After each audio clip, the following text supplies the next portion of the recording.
believe that's our ring. I dog it, Lum. I believe you're right. I'll see. Hello, jot 'em down, store. This is Lum and Abner.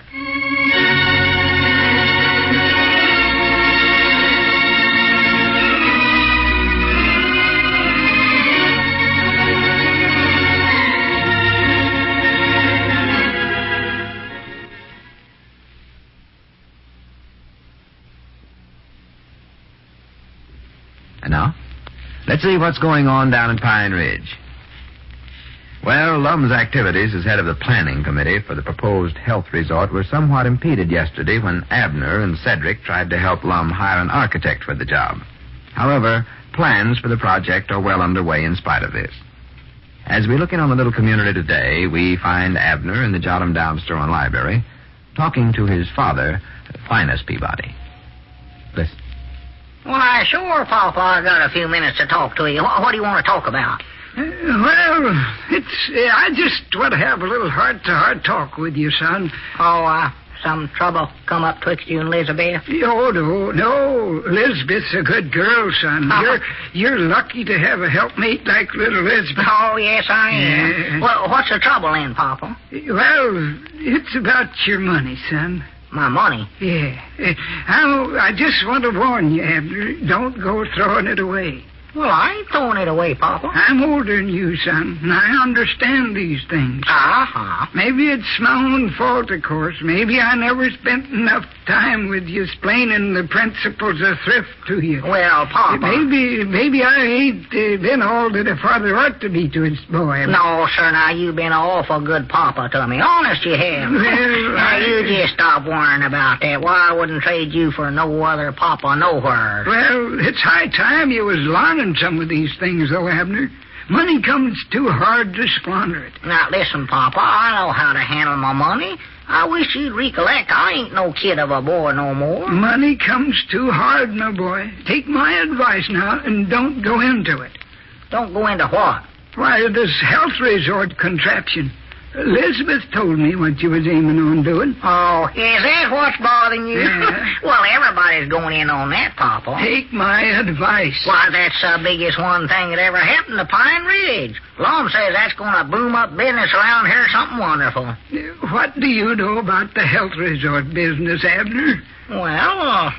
Well, I don't know much about it myself, but Lum says it's a good idea. And Mr. Webster, he knows all about it. You ought to hear him tell about it in them meetings we have. What do you know about Mr. Webster, though?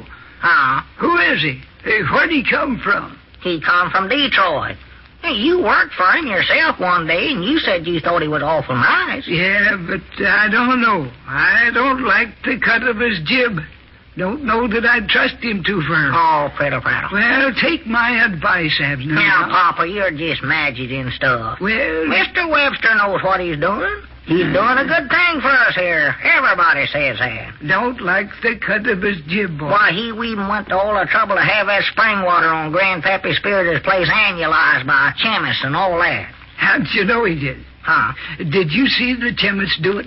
Well, no, but Mr. Webster read us a report on it, though. Did you see the report with your own eyes?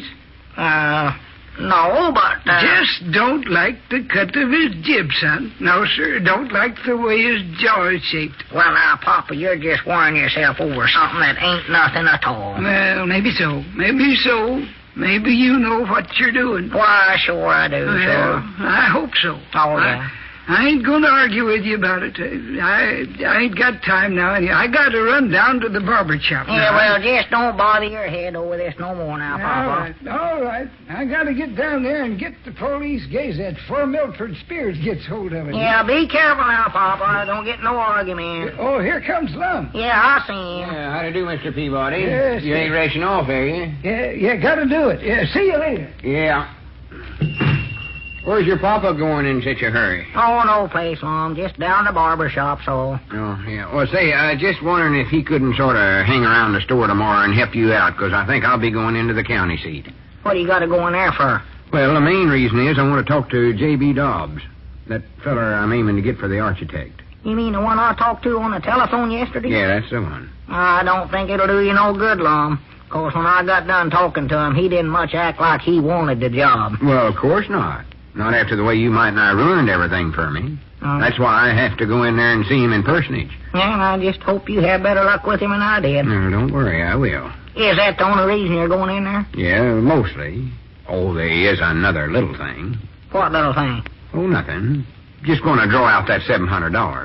$700? You mean the money me and you've got in that double-jointed saving account? Yeah, only it ain't double-jointed account. It's jointed account. Well, whatever it's called.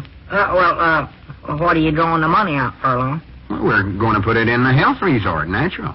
Oh? We surely don't want to miss out on a good deal like that, do we? No, of course not. I'm just sorry we ain't got more ready cash capitals to sink into the company. Yeah, it is too bad, I reckon. Oh, that could make millionaires out of both of us. Yeah. I was just thinking, Lum, money comes sort of hard, and a fella really oughtn't to squander it. Well, we ain't squandering it, are we? Well, no, but, I was just thinking, me and you don't know a whole lot about the health resort business, Lum. Well, no, but you know how fast I pick things up. Besides, we got B.J., he knows all about it. Yeah, but now, just exactly what do we know about Mr. Webster? B.J.? Why, we know a lot about him. We do, huh? We know he comes from Detroit, and, we know he comes from Detroit. We know that. Yeah, we know that good, yeah. And when you know where a man's from, why, you know what his hometown is. Yeah, I reckon you're right. Never had looked at it just that way before. Oh, he's a good man. Ain't no two ways about it. A good man if ever I seen one. Yeah. Of course, I don't know where I like the cut of his jib or not, though, Lum. The cut of his what? His jib. You know, the cut shape... of his jib? The shape of his jaw, that's an expression. Well, what's wrong with his jaw? Well, I don't know. It's all right, I reckon. Well, what'd you say you never liked the cut of it for, then? Well, it was just a mistake, Lum. I like his jaw. Prettiest one I ever seen, I guess. All right. Don't go around making remarks like that, then. Besides, you can't tell nothing about a feller by the shape of his jaw. You can't tell how fat a rooster is by looking at him in the face. I'm sorrowful I said it. No, I figure if I leave the first thing in the morning, I ought to be able to get back by the middle of the afternoon. Yeah, of course, you know, Lum, we never actually seen him do it. Seen who do what? Seen the chemist annualize that spring water. Well, of course we never. But you heard B.J. read the report on it. Did we see that report with our own eyes? Abner, what are you trying to do anyway? Talk us out of this health resort idea? Well, no, not exactly, Lum, but it just looks like it wouldn't hurt to sort of think about it a little longer before we go and throw all our money away. We ain't throwing our money away. You know good and well that this is the greatest one opportunity that's ever come our way. Well, you're more likely right, I guess. Just don't get to worrying your head over this. Just leave everything to me.